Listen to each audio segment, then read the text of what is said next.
Welcome back नाजरीन। जवाद साहब, मैं ज़रा आपसे जानना चाह रही थी, ये जो कहा जा रहा है कि जजेस शायद इसके हक़ में होंगे, जजेस शायद इसके हक़ में नहीं होंगे, मुतज़ाद आरा सामने आ रही है। क्या इस मामले को 184(3) के तहत टेकअप किया जा सकता है सुप्रीम कोर्ट की तरफ से, ये जो अमेंडमेंट होंगी, और इसको साइडलाइन किया जा सकता है? 184(3) के तहत तो कोई भी लॉ चैलेंज किया जा सकता है। उसमें बेसिकली देखना ये होता है कि एक कमेटी बनी है जो प्रैक्टिस एंड प्रोसीजर एक्ट के तहत बननी है, उन्होंने फिर एक बेंच कॉन्स्टिट्यूट करना है, उसकी अपील अवेलेबल है, तो वो ये डेफिनेटली वहां पे जाएगी अमेंडमेंट अगर हुई तो इस पर कोई दो राय नहीं अवेलेबल, क्योंकि ये तो बेसिक स्ट्रक्चर है और यही खूबसूरती है। कुछ जज खिलाफ हो, कुछ साथ हो, जहाँ पे डिफरेंस ऑफ ओपिनियन होता है, ये तो सोसाइटी की खूबसूरती होती है। और ये जमहूरियत भी यही होती है कि एक बंदा ये बात कहे, एक बंदा ये बात कहे। जो यूनानी मसली एक बात की जाती है, उसकी खूबसूरती कोई नहीं होती। अब अगली बात पे आए, ये judicial doctrine of judicial review कहते हैं इसको, डॉक्ट्रिन ऑफ कल्टिव वारिस कहते हैं। ये एक अमेरिकन और ब्रिटिश कॉन्सेप्ट है दोनों, और एक ही चीज है दोनों। इसमें सुप्रीम कोर्ट ये देखती है कि जो पब्लिक फंक्शनरी काम कर रही है, जो पार्लियामेंट एनेक्टमेंट कर रही है, जो अमेंडमेंट कर रही है, क्या वो सही कर रही है कि नहीं कर रही। ये हर चीज के ऊपर चेक रखना होता है कोर्ट्स ने, और ये चेक ही किसी जमहूरी मुआशरे की खूबसूरती और रोशन होता है। तो इसलिए मैं बड़े ही कॉन्फिडेंस के साथ ये बात कह सकता हूँ कि इनमें उन अमेंडमेंट्स को जो कि पर्सन स्पेसिफिक होंगी उनको डेफिनेटली चैलेंज किया जाएगा, और जो जनरल सोसाइटी के फेवर में होंगी उनको चैलेंज नहीं किया जाएगा। यानी कि सर ये साइड लाइन भी किया जा सकता है, अगर चैलेंज ना भी किया जाए तो हुकूमत खुद, सुप्रीम कोर्ट खुद भी टेकअप कर सकते हैं इस मसले को, और इसको ख़त्म भी किया जा सकता है। सुप्रीम कोर्ट अगर सो मोटो पावर है सुप्रीम कोर्ट के पास, लेकिन मेरा नहीं ख्याल कि सुप्रीम कोर्ट इस मैटर में सो मोटो पावर यूज करेगी। ये इसमें कोई ना कोई बंदा, कोई ना कोई पार्टी, कोई ना कोई एंटिटी डेफिनेटली एक कॉन्स्टिट्यूशनल पिटीशन फाइल करेगी इनको चैलेंज करने के लिए। अच्छा ठीक है, कॉन्स्टिट्यूशनल पिटीशन इसके लिए ज़रूरी होगा।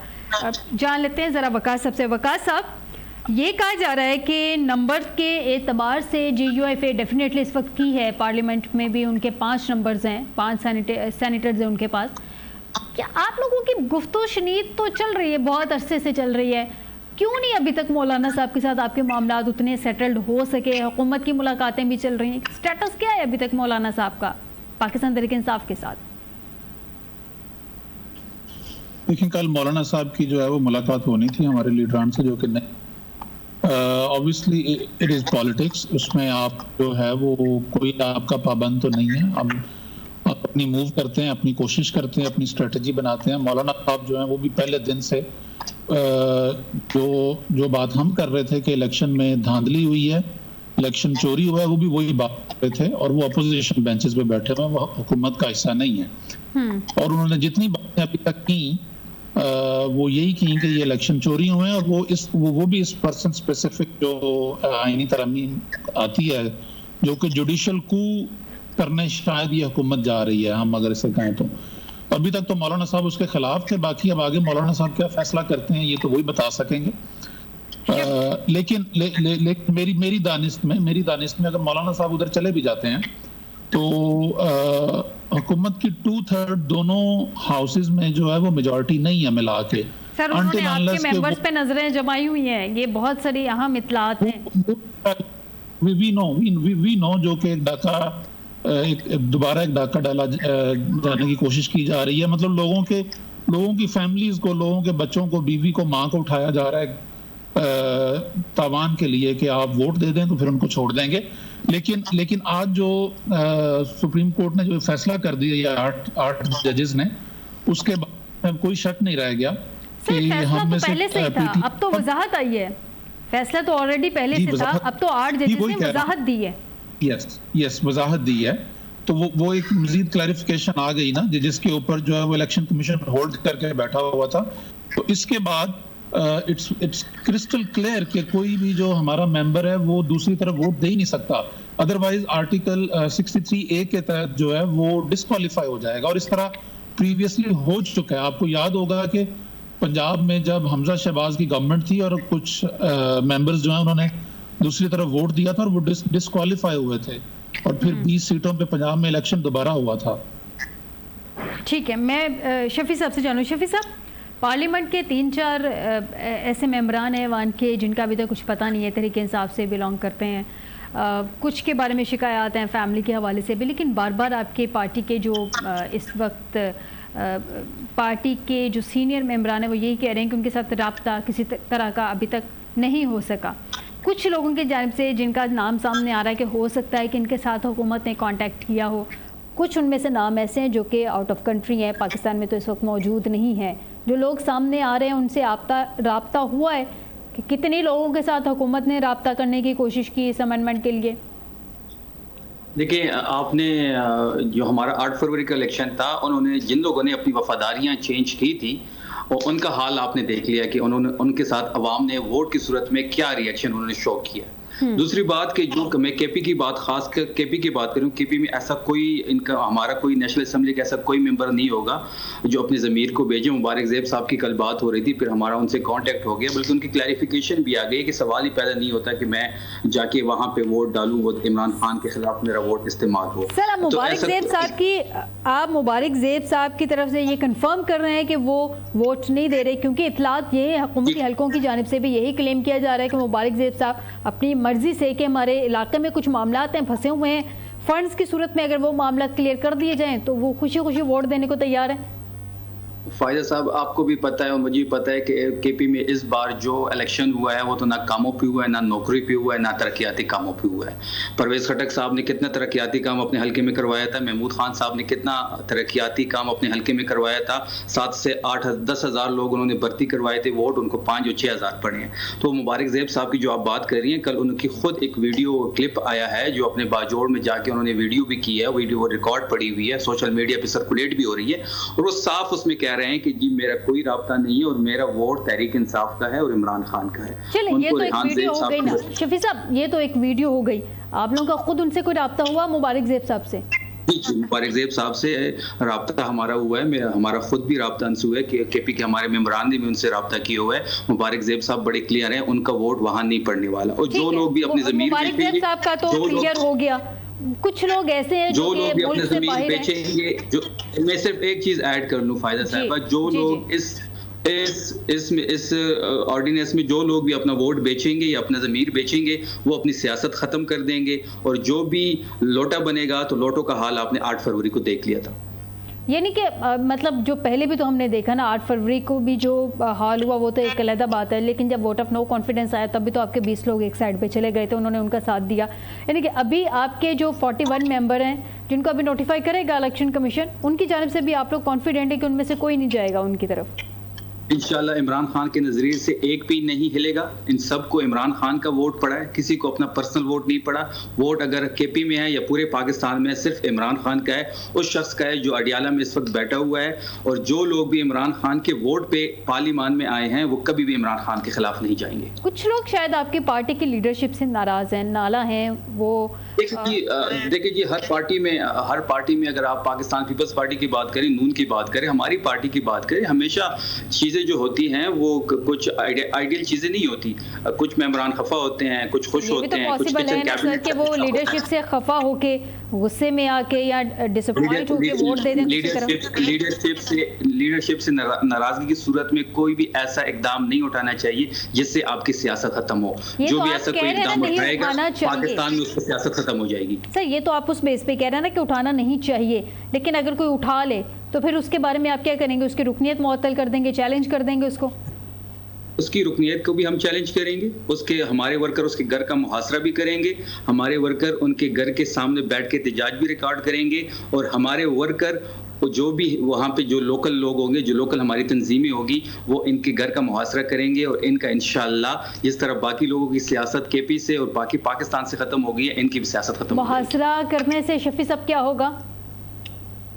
हम अपना एहतजाज रिकॉर्ड करेंगे कि आपने इमरान खान के नाम पे वोट नहीं, हम अपने एहतजाज हमारा हक है, एहतजाज हमारा हक है। उनके घर का अगर आप मुहासरा करते हैं, आपका आईनी हक है, आप उसको चैलेंज कर दें कि ये इन पे पार्टी लाइन थी, इन्होंने उसको क्रॉस किया, फ्लोर क्रॉसिंग की है, वो आपका राइट है, आप उसको चैलेंज करें। लेकिन घर का मुहासरा जो आप करने की बात कर रहे हैं, ये तो आपका राइट नहीं है। हम लीगली तौर पे हर एक फोरम यूज करेंगे उसके खिलाफ, हम उसके खिलाफ एहतजाज रिकॉर्ड करेंगे, उसके घर का मुहासरा करने की इजाजत नहीं देता ना शफी साहब। उसको आइन और कानून ये भी तो नहीं कहता कि आप फ्लोर क्रॉसिंग करें और अपनी जमीन बेचें। बिल्कुल नहीं देता, इसलिए तो मैंने कहा कि आपका लीगल वे आउट ये है कि आप उसको चैलेंज कर दें और आप उसकी रुकनियत वो तो हम लीगल हर फोरम हम इस्तेमाल करेंगे। उसके साथ साथ हम एहतजाज का हक भी रखते हैं, हम एहतजाज भी रिकॉर्ड कराएंगे, चाहे उसके घर के सामने हो या उसके ऑफिस के सामने हो।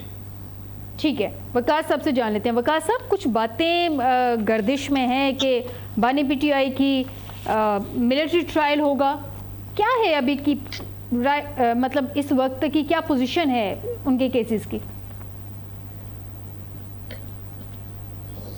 इस वक्त देखें जी, जो सुप्रीम कोर्ट ने फैसला दिया कि नैब में जो तरमीम हुई है उसके मुताबिक जो तोशा खाना का केस है या जो अलकादिर का केस है वो तो खत्म हो जाना चाहिए। लेकिन वो तो एफआईआर को रेफर कर दिया गया ना, तोशा खाना पार्ट 2 जी। वो और हम 1.5 साल से कोशिश कर रहे हैं कि वो सुप्रीम कोर्ट में लग जाए। सुप्रीम कोर्ट में उसकी हेयरिंग नहीं हो रही, जो कि एक हम समझते हैं कि हमारे साथ नाइंसाफी है। देखिए, इमरान खान के ऊपर जो है ना वो आज से अगर हम 1.5 साल पीछे चले जाएं तो कोई केस नहीं था, और 1.5 साल में आपने जो है वो 250 केस बना दिया। ये किसी मंतक और लॉजिक के मुताबिक नहीं है। पूरी दुनिया को पता है ये कौन सा। माजी में माजरत के साथ आपने भी माजी में पिछले ऑपोजिशन पे केसेस बनाए थे। आप मेरी बात सुन, ओके चलें, आपके इस पॉइंट को अगर ले लिया जाए तो फिर हमने क्या अगला 100 साल इसी तरह करते रहना पाकिस्तान ने? Are we not going to move on? हमने मूव ऑन नहीं करना, सिर्फ माजी को पीटते रहना है हमेशा। और जिस तरह की बर्बरियत और फस्तायत इस वक्त हो रही है, ये माजी में इसका कोई अशर अशीर भी नहीं हुआ। कौन सा पीटीआई का एमएनए एमपी है जिसके ऊपर जो है वो एंटी टेररिस्ट कोर्ट में जो है वो पर्चे नहीं हुए, उसके घर नहीं तोड़े गए? हर हफ्ते पुलिस हमारे घर में पहुंची होती है। मतलब ये कोई अगले लेवल की चीजें हो रही हैं पाकिस्तान में। और हमें जो मुक्तदरा है हमारी, उनको ये सोचना पड़ेगा कि पाकिस्तान को हम किस नहज पे लेके जा रहे हैं। मुक्तदरा के साथ दरवाजे बंद कर दिए हैं बानी पीटीआई ने जी, अब किसी तरह की कोई बात नहीं होगी। अच्छा, गुजारिश सुने। इमरान खान जो है, इमरान खान के साथ क्या प्रॉब्लम है? इमरान खान ने क्या बिगाड़ा है? क्या लड़ाई है इमरान खान के साथ या क्या जंग है? वो सिर्फ ये कह रहा है कि जो 8 फरवरी का इलेक्शन है उसके अंदर जो धांधली हुई है उसको प्रोब करें, और वो धांधली आपने क्यों की है। इमरान खान सिर्फ ये कह रहा है कि जो पाकिस्तान का आम आदमी है उसके हक और जो हक हुक्मरानी है उसकी बात करता है। और वो चले ठीक है, वो जो प्रॉब्लम्स है सर आपको भी पता है, वो प्रॉब्लम सबके सामने है, बहुत अरसा इस पर डिस्कशन भी हुई है। अभी मुझे ये बताएं कि मुक्तदरा के साथ तमाम मामलात, गुफ्तो शनीद, डायलॉग, मुज़ाकरात के दरवाजे बंद कर दिए गए बानी पीटीआई की तरफ से। उन्होंने खुद अनाउंस किया। मामला आगे कैसे बढ़ेंगे? आप खुद कह रहे हैं ना कि माजी में तो नहीं फंसे रहना, आगे बढ़ना है, कैसे बढ़ेंगे? वो हो जाएंगे उसमें वो दोबारा मुज़ाकरात हो जाएंगे। देखिए, ये होता ही जानना चाह रहे हैं ना कैसे, क्योंकि आपकी स्टेटमेंट से तो मामला आगे नहीं बढ़ेंगे, आपके बानी पीटीआई की स्टेटमेंट से आगे बढ़ेंगे। वो तो दरवाजे बंद कर चुके। देखें बाज़ का डेडलॉक आ जाते हैं और फिर आगे से अगर एक तरफ से कोई कदम बढ़ेगा दूसरी तरफ से भी बढ़ जाएगा। किस तरफ से कदम बढ़ेगा? आप एक्सपेक्ट करें दूसरी तरफ से कदम बढ़ेगा? वो तो आपसे पहले भी बात करना चाह रहे थे। बिल्कुल बढ़ेगा। देखिए, उन्होंने हमारे तरले किए कि आप जो जलसा है उसको पोस्टपोन करें। आपको सर, आप कह रहे हैं, आप वर्ड यूज करें तरले, यानी कि आप कह रहे हैं कि मिलिट्री एस्टैब्लिशमेंट ने आप लोगों के तरले किए कि जलसा पोस्टपोन कर दें। हुक्मरानों ने किए। उसमें डायलॉग तो आपका मिलिट्री एस्टैब्लिशमेंट के साथ चल रहा था, हुक्मरानों के साथ तो आपने कभी डायलॉग किया ही नहीं। तो असल हुक्मरान वही हैं पाकिस्तान के। तो फिर माने ना, आप एस्टैब्लिशमेंट की बात करें, फिर आप उनको हुक्मरान तो ना कहें। बेशक कोई भी हो, बैकएंड पे कोई भी हो, हुक्मरान इस वक्त सियासी जमातें हैं। आपके डायलॉग तो कभी हुक्मरानों के साथ हुए ही नहीं, आप लोग तो एग्री नहीं किया सर। हम बिल्कुल एग्री किए हैं। फॉर योर काइंड इंफॉर्मेशन, जो है हमारी प्राइम मिनिस्टर ने एपीसी का अनाउंस किया कि हम एपीसी करने जा रहे हैं। पीटीआई ने बाहर निकल के कहा कि हम एपीसी में शामिल होंगे, उन्होंने एपीसी बुलाई नहीं। एक तरफ जो आपका वजीरे इतलात है वो टीवी पे आके ये कहता है कि हम पीटीआई को बैन करने जा रहे हैं, साथ ही और आर्टिकल 6 लगाने का आपका ऐलान भी तो आ गया था ना कि एपीसी में जो नुमाइंदा भेजने, आपने फिर उससे भी इनकार कर दिया, हम नहीं भेजेंगे। तो मामला तो दोनों साइड में बिगड़े हुए हैं। नहीं, बिल्कुल हमने इनकार नहीं किया, एपीसी बुलाई नहीं गई। एक तरफ आपने इनकार भी तो किया आपकी पार्टी की तरफ से कि नुमाइंदा नहीं भेजेंगे। चल, एपीसी नहीं बुलाएगी, उनकी तरफ से फॉल्ट, आपने इनकार कर दिया, आपकी तरफ से फॉल्ट। अब मुझे ये बताइए डेडलॉक खत्म कैसे होगा, मामला तो आगे कैसे बढ़ेंगे? सर प्रोग्राम का वक्त आज गौहर खान ने नेशनल असेंबली में बात की है कि हमें जो है वो तमीज के दायरे में बैठ के मामलात को ठीक करना चाहिए। ठीक है, मामला को ठीक करना चाहिए। शफी साहब से लास्ट पॉइंट जान लेते हैं। शफी साहब से लास्ट पॉइंट जान लेते हैं। सर आपकी आवाज़ बहुत ज़्यादा जो है वो कट रही है, हम तक से आवाज़ नहीं पहुंची। शफी साहब, मामला आगे कैसे बढ़ेंगे? आपके बानी पीटीआई ने कह दिया है कि बस डायलॉग खत्म, अब हमने कोई डायलॉग नहीं करना, दरवाजे बंद हो गए। देखिए जी, जब भी डायलॉग होता है तो ये एतमाद के जरिए होता है। जब आप दो फरीकीन के दरमियान एतमाद की फिजा होगी तो डायलॉग होंगे। एक दफ़ा आप हमारे मिन्नते तरले करते हैं कि आप जलसा कैंसिल कर दें, 8 को हम आपको एनओसी देंगे, आप जलसा कर लें। 8 को हम जलसा करने जाते हैं तो अभी वकास एक चीज क्लियर कर दें शफी साहब, वकास साहब ने यही कहा मिन्नते तरले की, आप भी ये कह रहे हैं मिन्नते तरले की है।